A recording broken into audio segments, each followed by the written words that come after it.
सबसे पहला हमारे पास एप्लीकेशन था वो था कि ये आपके पास एक सर्कुलर कोइल है और इस सर्कुलर कोइल के अंदर करंट कितना जा रहा है, आई करंट इसके अंदर जा रहा है। ठीक है, तो इस सेंटर के ऊपर मैग्नेटिक फील्ड कितना होगा, तो यहाँ पे अगर आप देखोगे तो इस सर्किल की रेडियस कितनी मान लेते हैं, स्मॉल आर। तो इसके सेंटर के ऊपर करंट की वजह से मैग्नेटिक फील्ड आएगा म्यू नोट आई अपॉन में 2 इंटू आर। ये क्या आया, सेंटर के ऊपर मैग्नेटिक फील्ड आया। म्यू नोट क्या है, परमिएबिलिटी ऑफ फ्री स्पेस। आई क्या है, इसके अंदर कितना करंट जा रहा है, और 2r, 2 और रेडियस कितनी है r। क्लियर है यहाँ तक। ये आपके पास पूरे सर्किल की वजह से। अब मान लो आपको सर्किल पूरा नहीं दे रखा, सर्किल का स्मॉल लेंथ दे रखी है या स्मॉल पोर्शन दे रखा है। ठीक है, तो उस केस में कैसे निकालोगे सेंटर पे मैग्नेटिक फील्ड। तो देखो मैंने मान लिया कि मेरे पास सर्किल कितना है, आधा सर्किल है। ठीक है, कितना भी सर्किल दे सकते हैं, वो आधा दे सकते हैं, 3/4 दे सकते हैं, या फिर छोटा सा पोर्शन दे सकते हैं। ये सेंटर है, इसमें करंट कितना जा रहा है, आई। ठीक है, एक चीज और ध्यान रखना, मैग्नेटिक फील्ड की डायरेक्शन तो आपको क्या होनी चाहिए, निकालनी आनी चाहिए कि यहाँ पे अगर करंट क्लॉकवाइज जा रहा है तो डायरेक्शन क्या होगी मैग्नेटिक फील्ड की, इनवर्ड। एंटी क्लॉकवाइज जा रहा होता तो क्या होती, आउटवर्ड। और स्ट्रेट वायर के अंदर मैक्सवेल का राइट हैंड थंब रूल लगा दे कि करंट की डायरेक्शन में थंब को रखते हैं और फिंगर्स को क्या करते हैं, कर्ल करते हैं। तो कर्लिंग फिंगर्स क्या दे देती है, direction of magnetic field. Clear है, तो आपको डायरेक्शन निकालनी भी आनी चाहिए। ठीक है, तो यहाँ पे देखो पूरा सर्किल है तो mu naught I by 2r होगा। अब सर्किल हमारे पास आधा है, करना क्या है, इस सेंटर O के ऊपर मैग्नेटिक फील्ड निकालना है। करोगे क्या कि इस सर्किल के दोनों एंड को सेंटर को ज्वाइन करा लो, और ये अंदर का जो एंगल होगा इस एंगल को क्या मान लेंगे, थीटा। ठीक है, और फॉर्मूला आपके पास मैग्नेटिक फील्ड का बनने वाला है वो थीटा अपॉन 360 इंटू क्या लिखोगे, mu naught I by 2r।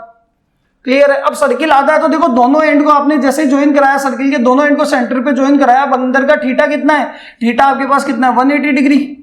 अब थीटा 180 है तो क्या हो जाएगा, बी कितना आएगा, 180 by 360 into mu naught I by 2r। आया समझ में। और 180 से 360 2 टाइम्स कैंसिल, तो ये आ जाएगा mu naught I by 2r, और नीचे 2 भी है तो कितना हो जाएगा, 4r। क्लियर है। तो आपको एंगल की बनाएंगे 3/4 होगा तो वो जहां पे भी दोनों एंड हो रहे हैं, दोनों एंड से क्या करो, सीधा सेंटर पे लाइन लेके जाओ, और अंदर का जो भी एंगल होगा, बाहर का एंगल नहीं लेना, अंदर का जो एंगल होगा वो आपका क्या होगा, थीटा होगा।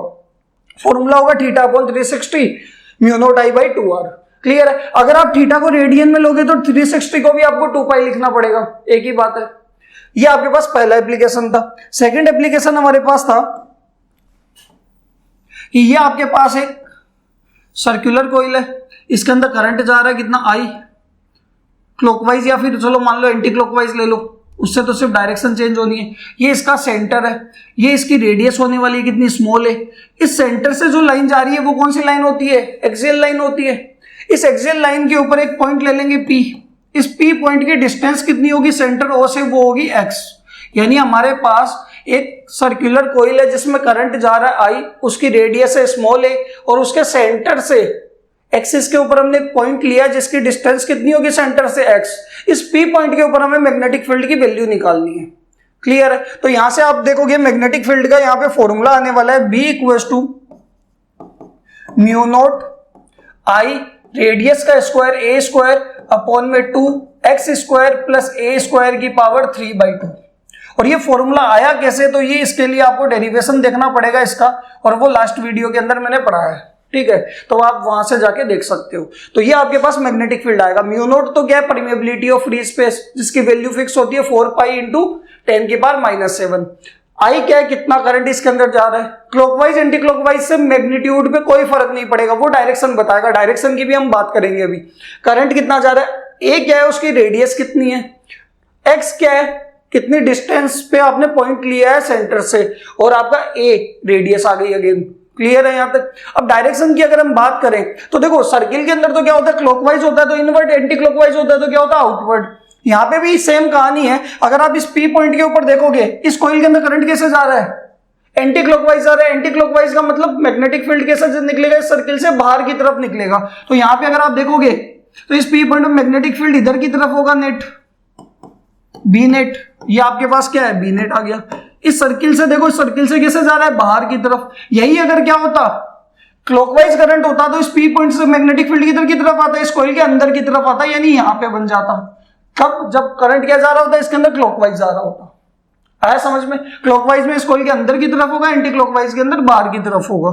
ये आपके पास एक्सिस के ऊपर। और थर्ड एप्लीकेशन हमने किया था वो क्या था, स्ट्रेट वायर की वजह से मैग्नेटिक फील्ड। थर्ड क्या था, ये आपके पास एक करंट कैरिंग स्ट्रेट वायर है, आई करंट जा रहा है इसके अंदर, इससे आर डिस्टेंस दूर, इससे कैपिटल आर डिस्टेंस दूर इस पी पॉइंट के ऊपर या स्मॉल आर डिस्टेंस दूर पी पॉइंट में मैग्नेटिक फील्ड कितना होगा।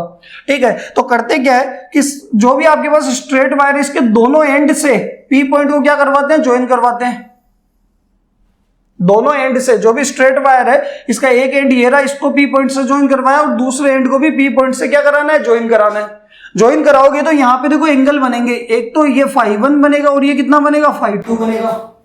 क्लियर है? तो मैग्नेटिक फील्ड की वैल्यू क्या आएगी इस पॉइंट के ऊपर, तो यहां पे देखो मैग्नेटिक फील्ड आने वाला है mu naught I upon 4 pi R sin φ1 plus sin φ2। आया समझ में?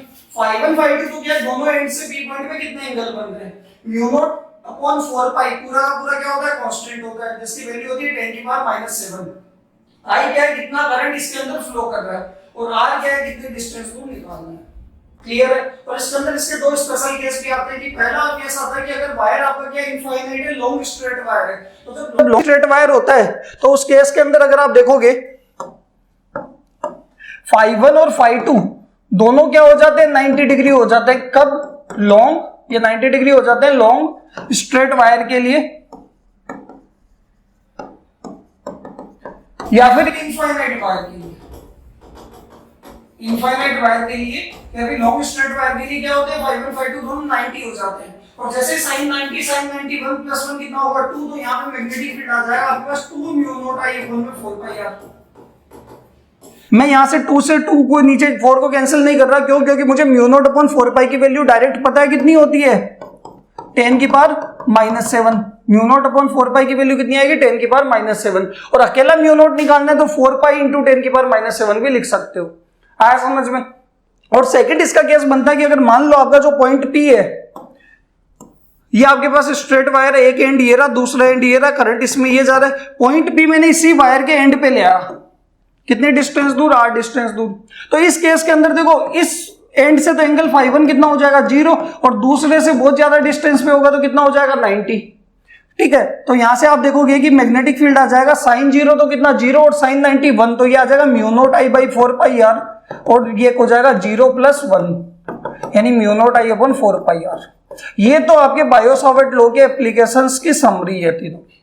क्लियर है? और एक और चीज ध्यान रखना, अगर आपके पास ये स्ट्रेट वायर है, ठीक है, मैंने यहां पॉइंट ले लिया तो ये तो इसकी एक्सिस पे आ गया ना, वायर की एक्सिस के ऊपर ही पॉइंट आ गया, मतलब इससे डिस्टेंस अगर आप देखोगे इधर डिस्टेंस आर है, इस केस में तो आर कुछ भी नहीं है, तो यहां पे कोई मैग्नेटिक फील्ड नहीं लगने वाला। स्ट्रेट वायर की अगर एक्सिस के ऊपर ही पॉइंट आ गया, ठीक है, तो उस पर डिस्टेंस आर की वैल्यू 0 होगी, मैग्नेटिक फील्ड नहीं लगने वाला। क्लियर है यहां तक?